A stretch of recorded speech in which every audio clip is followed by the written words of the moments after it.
हीरे की खान। अफ्रीका महाद्वीप में हीरो की कई खानों की खोज हो चुकी थी, जहां से बहुतायत में हीरे प्राप्त हुए थे। वहां के एक गांव में रहने वाला किसान अक्सर उन लोगों की कहानियां सुना करता था, जिन्होंने हीरो की खान खोजकर अच्छे पैसे कमाए और अमीर बन गए। वह भी हीरे की खान खोजकर अमीर बनना चाहता था। एक दिन अमीर बनने के सपने को साकार करने के लिए उसने अपना खेत बेच दिया और हीरो की खान की खोज में निकल पड़ा। अफ्रीका के लगभग सभी स्थान छान मारने के बाद भी उसे हीरो का कुछ पता नहीं चला। समय गुजरने के साथ उसका मनोबल गिरने लगा। उसे अपना अमीर बनने का सपना टूटता दिखाई देने लगा। वह इतना हताश हो गया कि उसके जीने की तमन्ना ही समाप्त हो गई और एक दिन उसने नदी में कूदकर अपनी जान दे दी। इस दौरान दूसरा किसान, जिसने पहले किसान से उसका खेत खरीदा था, एक दिन उसी खेत के मध्य बहती छोटी नदी पर गया। सहसा उसे नदी के पानी में से इंद्रधनुषी प्रकाश फूटता दिखाई पड़ा। उसने ध्यान से देखा तो पाया कि नदी के किनारे एक पत्थर पर सूर्य की किरणें पड़ने से वह चमक रहा था।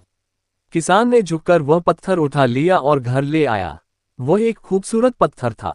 उसने सोचा कि यह सजावट के काम आएगा और उसने उसे घर पर ही सजा लिया। कई दिनों तक वह पत्थर उसके घर पर सजा रहा। एक दिन उसके घर उसका एक मित्र आया। उसने जब वह पत्थर देखा तो हैरान रह गया।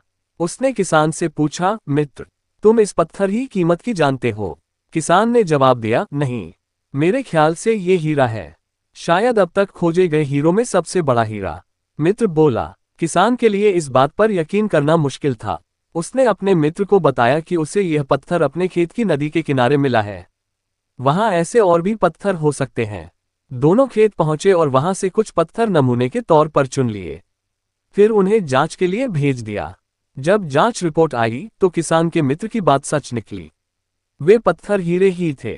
उस खेत में हीरो का भंडार था। वह उस समय तक खोजी गई सबसे कीमती हीरे की खदान थी।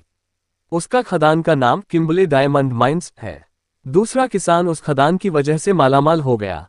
पहला किसान अफ्रीका में दर दर भटका और अंत में जान दे दी, जबकि हीरे की खान उसके अपने खेत में उसके कदमों तले थी।